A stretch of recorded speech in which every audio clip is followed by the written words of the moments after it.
Hello and welcome back to the Nothing to Something podcast.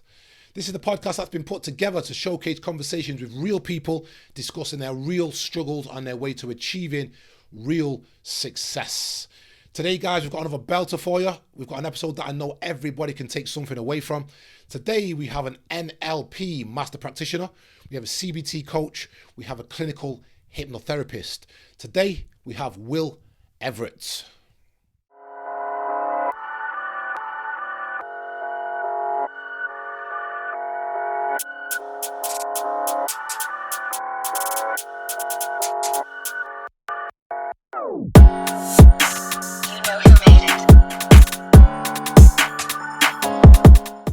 Will, welcome to the podcast. How are you? Thank you very much for having me. Yeah, really well, thank you. No, thank you very much for coming on, mate. Intriguing. I am absolutely fascinated by yourself, by what it is you do. I'm really looking forward to this to kind of gain a bit of insight into everything that you're bringing to the table. As we start out, do you want to just give the listeners a bit of an insight into exactly what it is you do in the current state, what you're bringing to the table, and what they can expect to hear? Yeah, that's a lot. I'm a clinical hypnotherapist and a behavioural coach. I use NLP and CBT techniques. I'm a mental health first aider and I'm a personal trainer.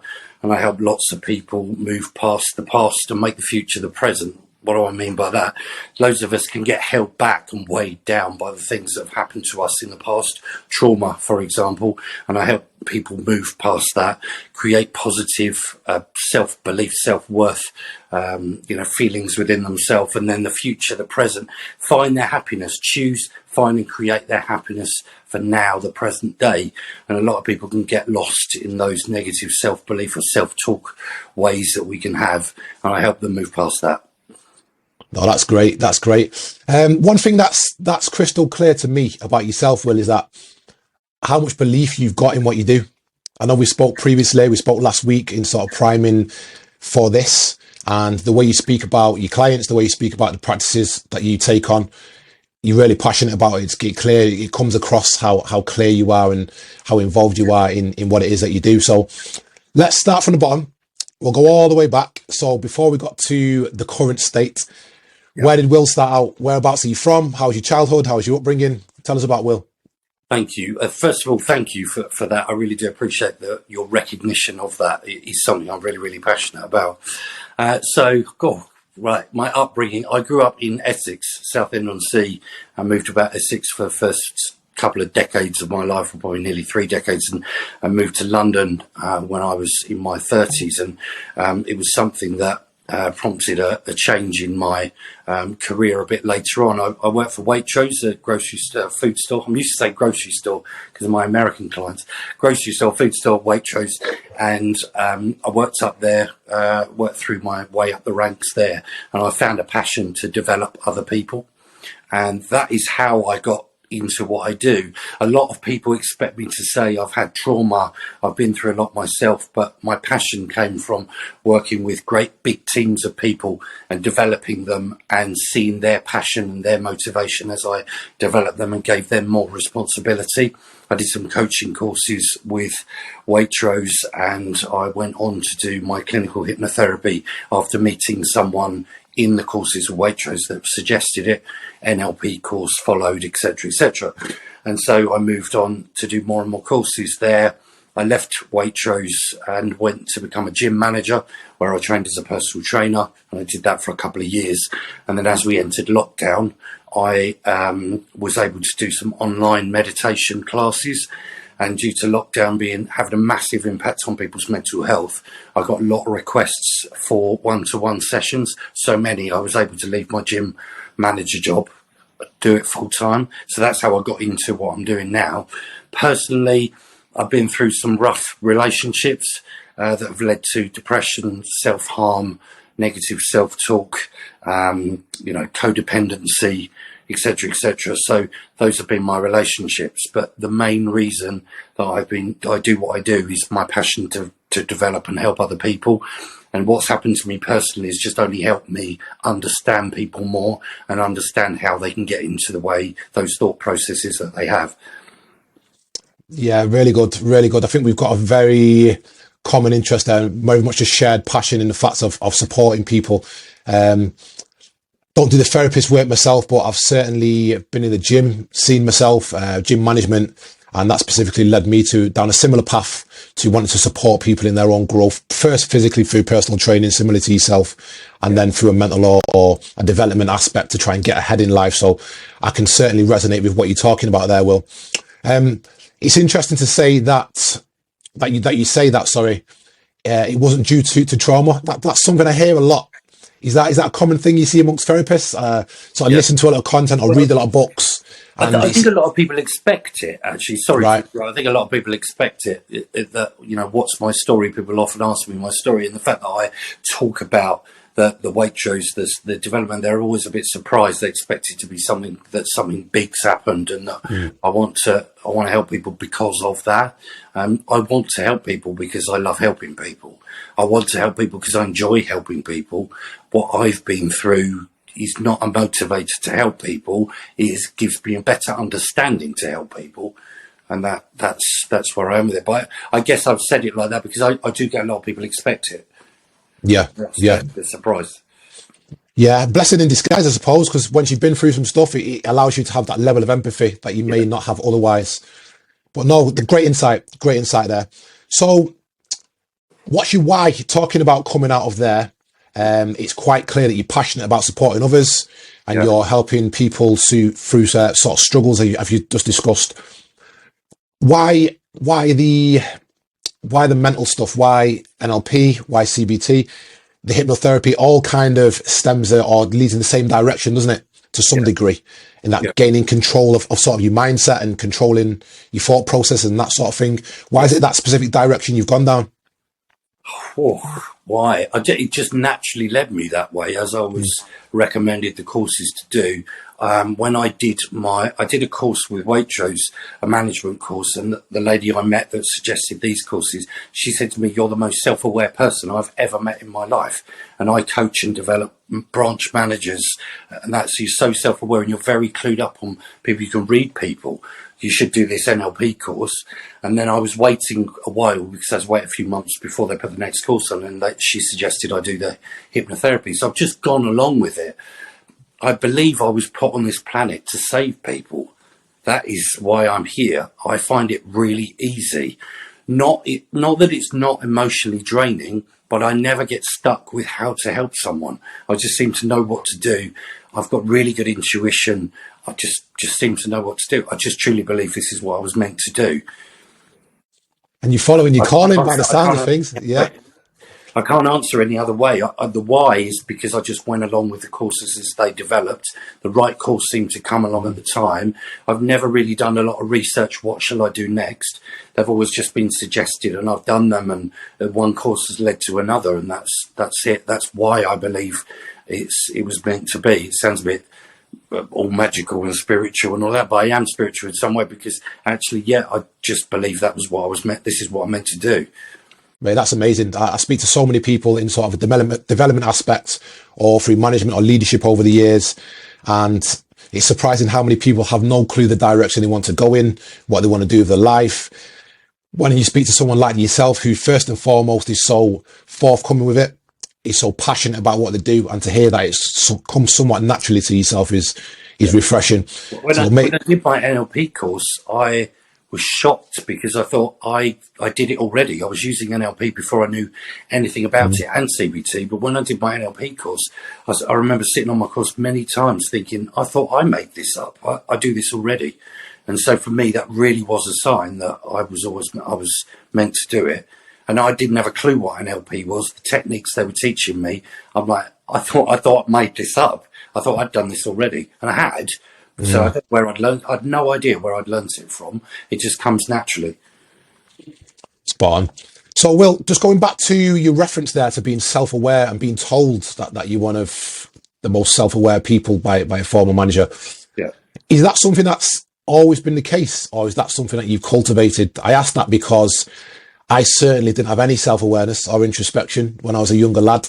Yeah. I was up to all sorts. We won't get into the details. I'm not trying to incriminate myself. Joking, by the way, because my mum might be listening to this. But It's something that is at the forefront of everything I do now. I think I am one of the most introspective and self-aware people that I know, but that's certainly been cultivated and something that's come over time. Is that something similar to yourself, or have you always been self-aware? I guess I remember. I remember people always watch me, and I used to be like, "What the hell, are people looking at?" And it's how I present myself as a checkout manager in Waitrose. I remember people thinking I was the branch manager because of how I carry myself.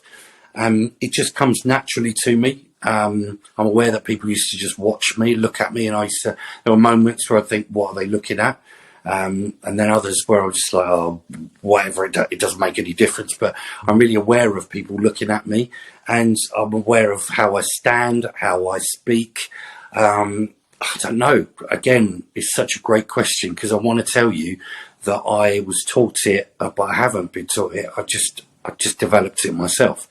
There's some moments of paranoia where I wonder if people are talking about me as they're looking at me, and then I've learned to overcome that and just think they're just. Well, I used to go, "Oh, they're jealous," or they like me or whatever, but I just think of it as a positive thing now, and this is how I help my clients, because of that, as we can often get we can often get those negative thoughts that we let spiral out of control, and they can start with, as I often use, a great example is everybody's looking at me as we enter a room. And of course, as we enter the room and believe everybody's looking at us, and we look at everybody believing they're looking at us, they're all thinking, "What the hell's that guy looking at?" End up all looking at me, and then I'm causing it to happen even though it wasn't happening in the first place. So those negative thoughts, I've just learned to turn them around myself. Nice. I like it. So we'll get into a little bit of detail now. Can you talk us through, let's go with the big three. I know you do a hell of a lot of stuff, but talk us through a little bit. I know we've not got all day, but let's go NLP first. Yeah. What it is, just for the listeners and the people at home, so they can get a bit of a better understanding. And then we'll run also through CBT and the hypno stuff. Yeah, so NLP is neuro-linguistic programming, the brain, the language we use, and then the programs that we set up within our mind to create different belief systems, etc., like phobias. So, God, how does it work? Magic. I'll give you an example. When I was at Waitrose, we talked about me being at Waitrose. So when I was at Waitrose, I remember having a member of staff call me up in my office and tell me that she needed to come off of a food counter because she was really anxious and did suffer with anxiety. So I called her up to my office, and as she stood in the doorway, I asked her if what did she do to relax, and she couldn't think of anything at the time because she was really anxious. I said to her, "Do you listen to music?" "Yes." "Close your eyes and play the music in your head." And she did so. And when she opened her eyes, I said to her, "Are you ready to go back downstairs on your counter now?" And she said, "Yeah, I'll be fine now." All it was I moved her thoughts away from the negative and onto something that she'd already programmed to relax her. So that's an example of how it works. Phobia cures. My mum had arachnophobia, fear of spiders, for 40 years, and I got rid of it in 8 minutes. I actually timed it. 8 minutes. And it's a structure that she'd set up visually, auditory, through the voice in her head, and kinesthetically the feeling she has on her stomach. And as I disrupted each of them, it collapsed the phobia. Okay. So when she sees a spider, she gets a voice in her head that says, "I've got to find it, otherwise it's going to go in my mouth at night." Sorry for anybody that's just given arachnophobia. Painting a bit of a picture there. The original memory of her causing the phobia was that in her 20s, someone had thrown the top of a tomato at her and it had gone down her top, and she thought that was a spider. And then there was a feeling in her stomach that she gets when she thinks about spiders and sees them. So very quickly, to disrupt the visual representation of the phobia, the original memory, I got her to watch it happen to herself on a cinema screen to dissociate. And as it happened, I get her to replay it 10 times, and then be at the back of the cinema watching it happen to herself. So it dissociates and disconnects emotionally. The physical feeling in her stomach, get her to take it out, change the colour, shape, texture, disrupt it. And she turned it from a brown, sludgy, warm like brain-like substance into a white cube. And I said to her, that looks like a sugar cube, crush it up for me. And she did. And then the voice in her head, as I got to take it out of her head, it was over here. And I walked around her and repeated what she said to herself. Well, that's, you're going to see it at night. It's ridiculous. You're going to see it. As I got here, I laughed at her where she heard it. Done. And then I asked her to imagine a spider, which previously had made her jump away, and she felt nothing. And that was 10 years ago this year, and she still feels nothing when she sees spiders. Just nothing. Like that, just gone. Yeah, it's gone. 8 minutes. In a matter of minutes. Wow. That's impressive. That's impressive. Yeah. It is. I love things like this. I love things like this, mate. So things that are out of our control, it always intrigues me. Just on that, is there a limit to that, Will? Can you do that with anything? Any sort of association? I'd always give it a go. Yeah. I remember there was a lady who watched one of my meditations on my live on Instagram, and she messaged me saying she was struggling with grieving over the loss of her mother, and I called her up. She's in America. And as I'm talking to her about it, it's almost like I'm looking at her side on, and she kind of wasn't looking at me. And I said to her, what do you keep looking at over there? So it's a lot of awareness. I've got to watch people and their body language. And she talked to me. She kept looking in this direction. I said to her, what is it you've got there? Close your eyes and imagine what is there. And long story short, she imagined a black hole. And I said to her, okay, in your perception, where is the past? And she said, it's over my left shoulder. I said, in the future, what is that? And she put her arms out, and it was everything in front of her. So basically, the black hole was blocking her. I said to her, close your eyes, grab the black hole and throw it over your left shoulder. And she did. And I said, how do you feel? She said, like nothing's in my way. Wow. No, that's impressive. That's impressive. I just create a representation. I mean, I'm just making it up as what is it? As people go, I can't, something's stopping me. Right, close your eyes. What's stopping it? And as I get them to imagine it and get rid of it, nothing's stopping them. It's quite easy, actually. It's quite easy, actually. For me, it's quite easy because it flows. Because I hear what people say. I can pick up on what people say and body language. It takes a lot of awareness, but it's something that I'm naturally really good at. I just notice it. It seems to be. Do you need to be quite open-minded? Would this work better with people who are quite open-minded, and rather than somebody who's got a lot more, say, for example, mental fortitude, somebody who's strong-minded, isn't willing to let other people in? Do you need to be sort of an open book, so to speak? Well, first of all, it's much easier to help someone that's come to me for help, because ultimately they're ready to be helped. And as I do it to people, just trying it out, some people do want to resist, but it still works. I mean, there was a guy on a training course that I did with Waitrose, and he said, I hear you can get rid of my phobia of flying insects. How would you do it? And I narrated to him how I would do it if I was going to do it. And then 2 weeks later, I found out the phobia had actually gone. I'd actually got rid of it without even trying. I'd just narrated it because he was open to it. And if you resist, like hypnosis, and I know we're going to talk about that, if you resist, then it won't work. I'm with you. I know some serious intrigue there from me. You might get me giving you a bell at some stage, get me over some bits. Let's move on there, mate, because I'm quite conscious of time there. Yeah. Let's move on to cognitive behavioural therapy, or CBT. So this was something that I was doing before I even knew what it was. It is the ability to change your perception of something based on your thoughts.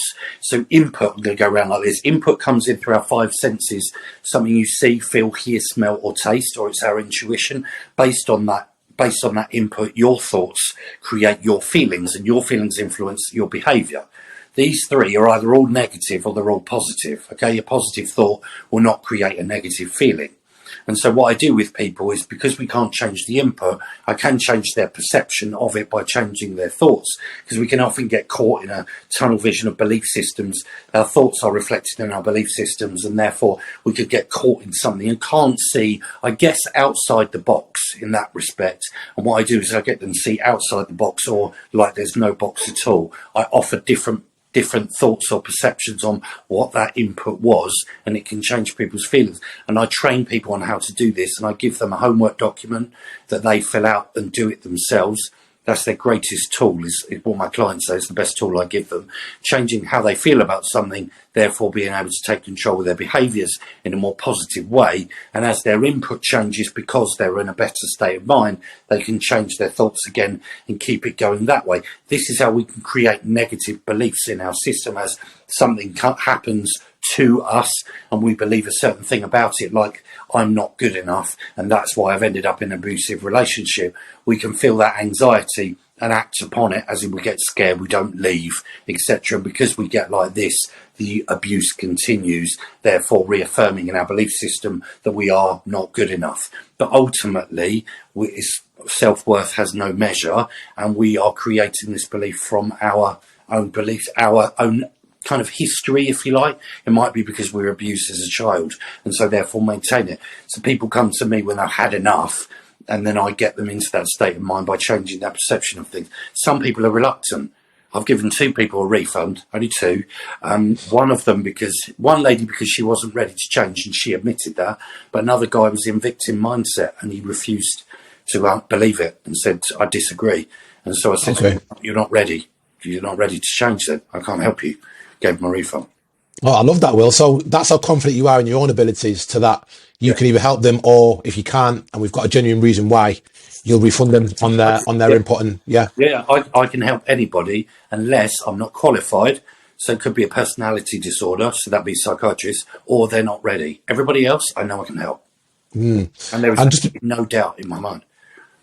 Before we move on to hypno, so you've got a few strings to your bow here, haven't you? You've got a few bits in the arsenal. Yeah. Where did you start with these in sort of order? Did you start with one and then think, people come to me, I could do with having this to be able to use as well? Or was it a case of... Well, as I say, I did the course, the hypnosis, and then I did an NLP course. I then did another hypnosis course to diploma level. The CBT I was doing anyway, so I just did a quick course to get the certificate. Personal training course I had to do because I managed a gym. The mental health first aider course, I did that because I wanted to be a mental health first aider in my gym. So I didn't ever think, I want to get that so I can use it to help people. I've just done them. Most of the things I use, most of the way I help people is not things I've learned on a course though. It's just having a conversation with people. I don't know what technique it is. I just go with it. So most of the time I'm not using any of these. I just talk to people and I can work it out. I don't know how to explain it as I try and explain it. And then we'll move on to the hypnotherapy. So here we go. In my mind already, it's hypno. I've not had any experience with it. I obviously can't do it. I can't. Yeah. I've never been hypnotized. I think when I hear the word or when I discuss it, when we have these conversations, you probably think about someone on the telly getting hypnotized and then being on stage barking like a dog or doing something silly that they don't know what they're doing.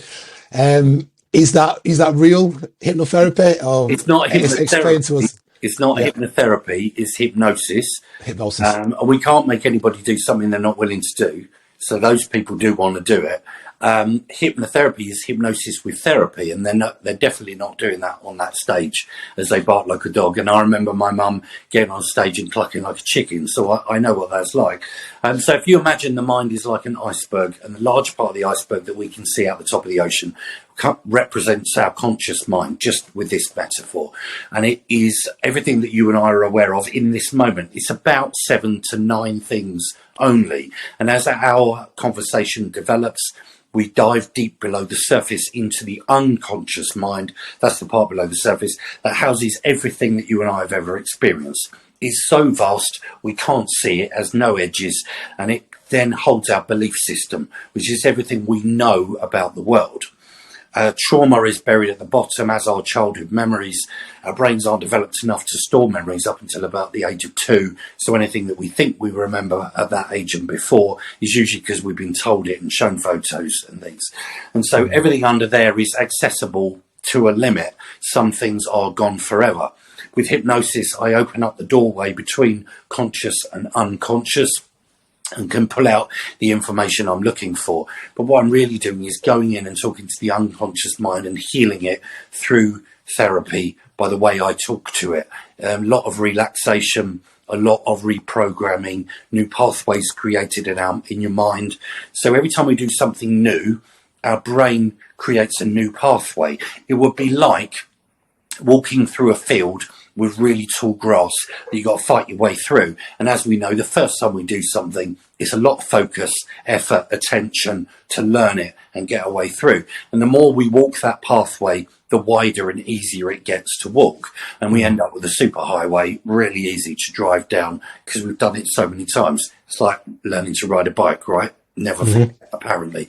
And so it's there, it's programmed in. And so that's what I can do with people as well, create new pathways. As we create pathways with blockages to stop us, I go in and I change the, I do phobia cures through hypnosis as well, and lots of other things. So I usually use it as a way to reinforce the conscious work that I've already done.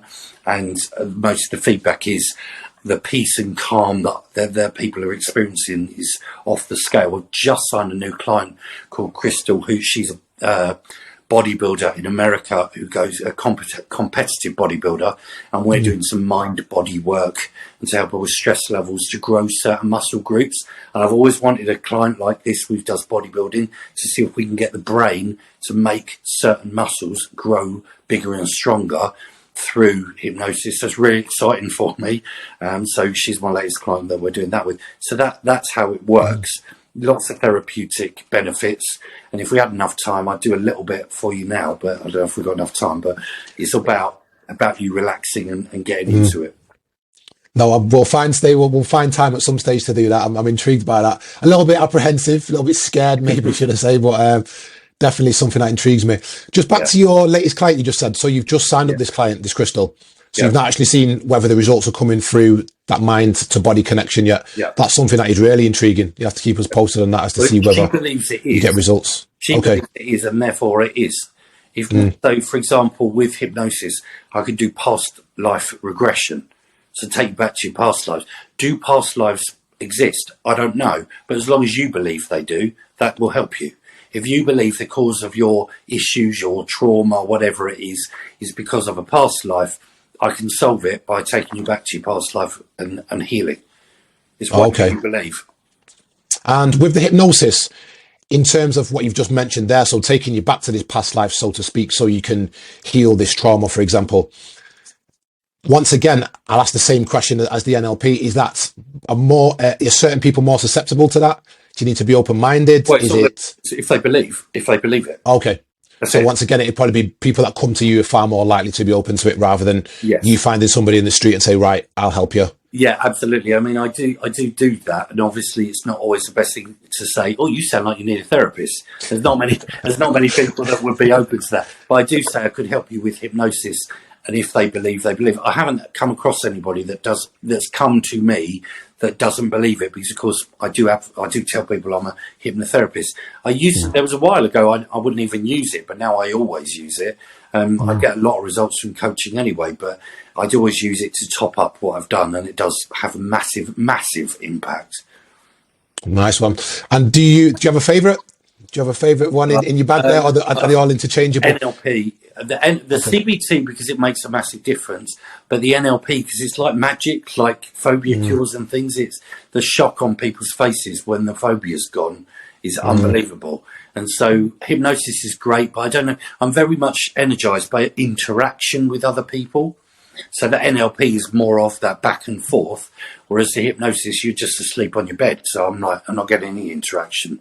But I mean, the benefits of it are great. But what excites me more and really keeps me going, I guess, is the NLP. Nice one. So I'm a big one, me, for daily habits. Wasn't always the case, but as I've got myself together over recent years, probably the past 6 or 7 years, daily habits are everything. Now, certain things crop up. I have got 2 kids, one of which is under 1. Sometimes you don't sleep or get minimal sleep. There's all sorts of life factors. We all have our own issues, but I find that my habits instilled 99% of the time will get taken care of. I will make sure that I get certain things done, whether that be training, bit of breath work, bit of meditation, bit of family timing, whatever it may be. Is there anything that you can give the listeners and myself that we can implement into our daily lives on a day-to-day? Anyone who may have a few issues or anything simple that we can start with before potentially coming to someone like yourself for help? Yeah, absolutely. I just want to point out, as you describe your situation, and you were owning it all and saying and then when you said about having a 2-year-old, you said you don't sleep. So you pushed it on me. I don't have a 2-year-old, mate. Don't give that to me. I correct every client I've ever had. We say a lot of things, you and I, and me and I, and own it, and then we go you with the things that perhaps we want others to agree with or whatever. But you did that. You went the whole way through, and you said you don't sleep. Don't program that one into me. I always struggle to sleep. What can we do on a daily basis? For me, I'm a real passionate person about self-worth and feeling really good about ourselves. And there's this term at the moment where we always talk about self-love. And self-love for me, where love is a very unique emotion, and we can't program in love. Love comes out of nowhere and bites us in the arse and go, all right, all of a sudden we're in love with someone. So how do we tell people to go and self-love themselves? We can't, because I don't think so, because we can't force love. So what is self-love for me? It is about self-acceptance, self-appreciation, self-belief, creating strong boundaries and making sure that we're behaving in the right way for ourselves and lifting ourselves up, and then ensuring that we have that self-respect, how we ensure that we always do those things for ourselves and make sure we're recognizing what we're doing and what it means.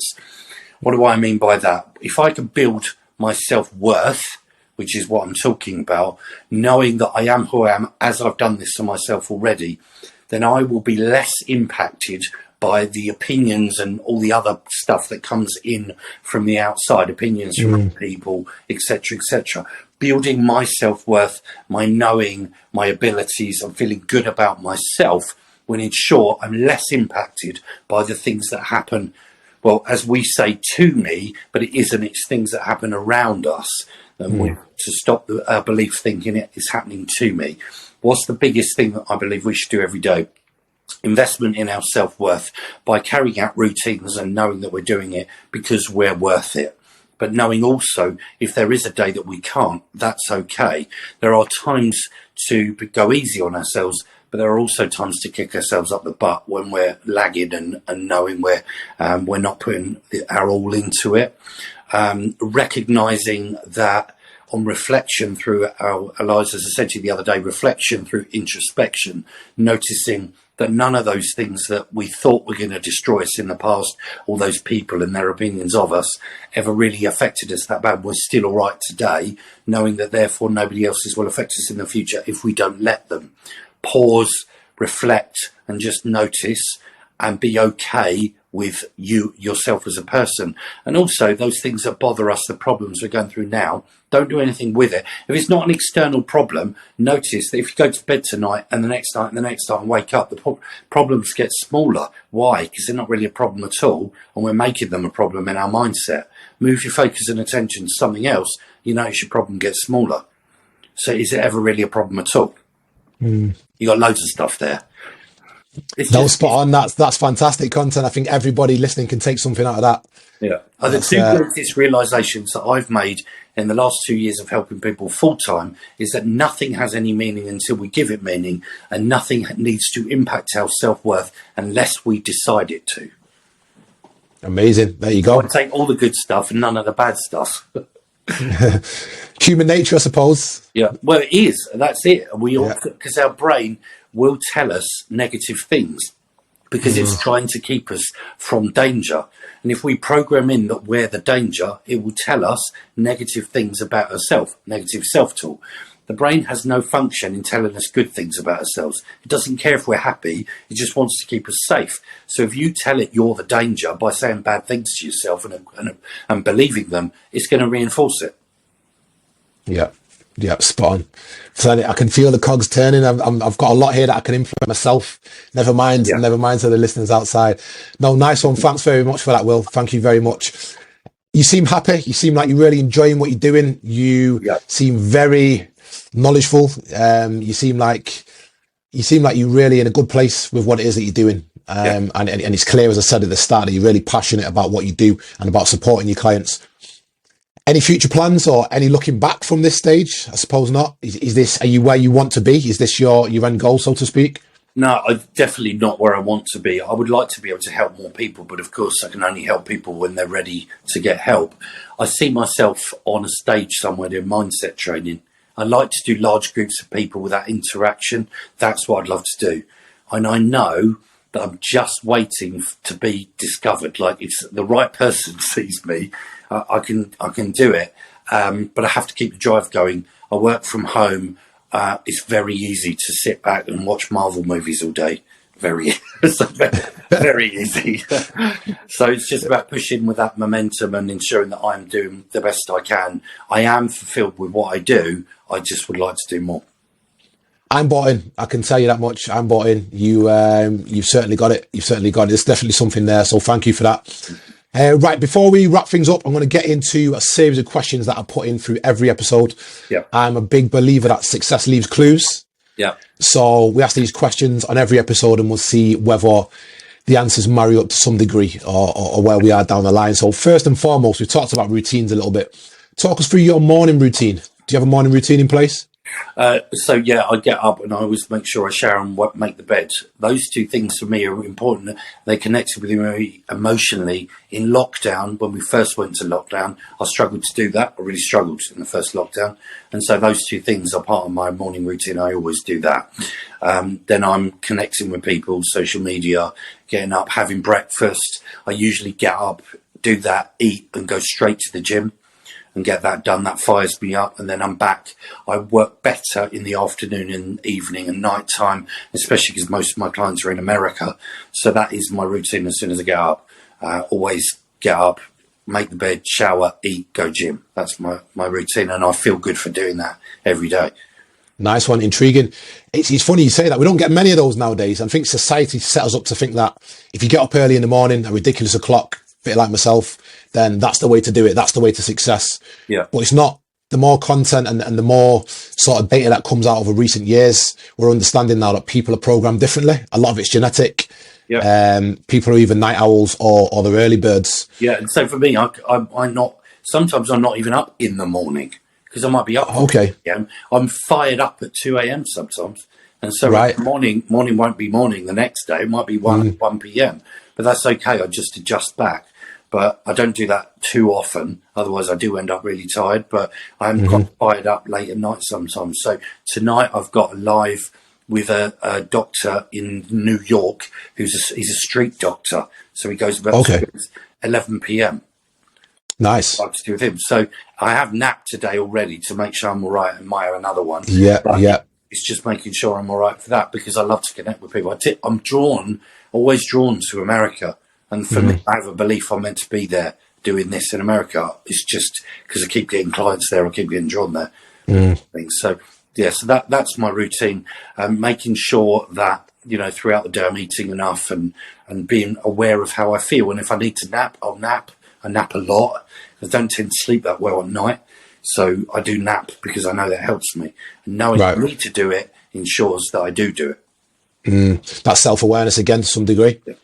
Yeah. So on to the next, and we have personal, professional goals in life. Yeah. When we are switched on, we are working towards one of those goals, personal or professional. When we're switched off, we're working towards neither. What percentage of the time are you on it? And there's no right or wrong answer here. The last episode I had a competitive physique athlete, Maz from Maz Maria Fitness, who is, when I say switched on 24 hours a day, it made me feel inadequate to some degree. For me, I think not enough at the moment. And I know that right. for myself. You called me at a time where I'm not enough at the moment. Percentage-wise, I don't know, 70% on. Personally, it's linked with professionally because it's how much money I'm making. So personally, the personal goal will be to move to a different place. So it's linked to how much money I make professionally. Professionally, I guess, because I work over the internet as well, is whether I want to pick my phone up or not. And so, yeah, it's probably about 70. It could be more. It could be easily more. And sometimes it's way more. This period of time, it is there. That's where I am right now. I've had a bit of illness, like cold, etc. And, that's just where I am right now. But I know I can pick it up. And for me, the more I pick up, the more I do, the more successful I am. Like you just said there, Will, it could be more. Do you tend to beat yourself up when you're not switched on? No, not necessarily. Well, not when I'm not switched on. It's when I tend to then switch on. I go, I should have done more before. So it's as I switch on, I can find myself. It's not that often, but I can find I can do that. I do that when I go. And I don't know about beating myself up. I'm not a fan of negative self-talk. Right. Get me anywhere. I can feel it for a while. When I say a while, minutes. I'm a problem solver, and in fact, before I learned any of this, I learned by asking myself, what am I going to do to fix this? What am I going to do to make sure it doesn't happen again? It gets me out of self-pity and into problem-solving mode, and that's how I learned to actually control that part of that process. Before I did any of these courses, I learned that that's what I asked myself to get in control. And by knowing the questions, I now ask them immediately and don't go through a long period of self-pity. So I learned that long before these courses. Yeah, learn and move on. Love it. Love it. And the last one. So you're sitting down to dinner tonight before your New York call. Yeah. You get to choose 3 people, dead or alive, past or present, anyone you want, in an aid to make your life as successful as possible going forward, to align your goals. This is it. Pick your 3. Wow. There's a long list there by the sounds of things. Yeah, I mean, I've only just... Tony Robbins would be one. Why? Because I'm not that interested in what other people do. People say to me, have you heard of this person or that person? I'm like, no. So to actually say deliberately, I know I can learn from others, then I would love to do that. So Tony Robbins, definitely, because I've been told a lot of his techniques, the way he acts, is a bit like me. I know that I can learn from others. Wow, who else? Oh my God, it's going to be difficult. I tend to learn most by helping people. So actually, I would choose people, and I wouldn't know their name. It would just be people that have been through what they've been through, and just learn from them. But I also learn from others and what they do. I'm going with, I'm going to shake your head, with you. Why? Because you and I have got similar interests, and I know as you compliment me and you say you learn from me, I know that I would learn from you too. Sitting down, having a meal and talking about things, I know I'd learn from you too. So you. The other person actually would be the guy I'm doing the live with tonight. That's the street doctor. He's very much in my interest and the kind of level of thinking as I go through it, as I go through my thought process, because he's really inspiring to me. I'm not bothered about famous people and all of that. I know I can learn more and do learn more from just normal people. And so that is who I would pick. I'm not worried about other coaches. They've got their own way of doing things. Because I've never had to really push and learn and it's never been difficult for me. I'm not influenced massively by other professionals. I just see them as people, and that's what connects me. So those are my 3. That's refreshing. Massively refreshing. What's on the menu for you, mate? Tell me what you want. No, massively refreshing. Thinking away from the big names. Yeah. For example, and bringing it back to names. I don't know that. No, massively refreshing. Yeah. Nice one. Thanks for that, Will. And that about wraps us up, I think. So thank you very, very much. That's been massively intriguing. There's been a hell of a lot of insights there. I think the listeners will agree that everybody can take something away from that. Thank you. Where can the people find you, Will? So my website is www.willpowertherapy.earth. There's a guy in America that's .com. So it's .earth because I'm an earth sign, willpowertherapy.earth. Their Instagram is Will Life Coach PT, and Facebook is Willpower Therapy. So my website, www.willpowertherapy.earth, Will Life Coach PT on Instagram, and Willpower Therapy on Facebook, or Will Everett on Facebook. Perfect. So to anyone listening, get across, give him a follow, give him a shout, get over them barriers, get that help that you need. I'll be there at some stage, believe you me. But mate, thank you so much for your time again. Really appreciate you coming on, and I'm sure I'll speak to you again soon. Thank you for having me. Thank you. I really appreciate it. Thank you. Nice one. Cheers, Will. Cheers.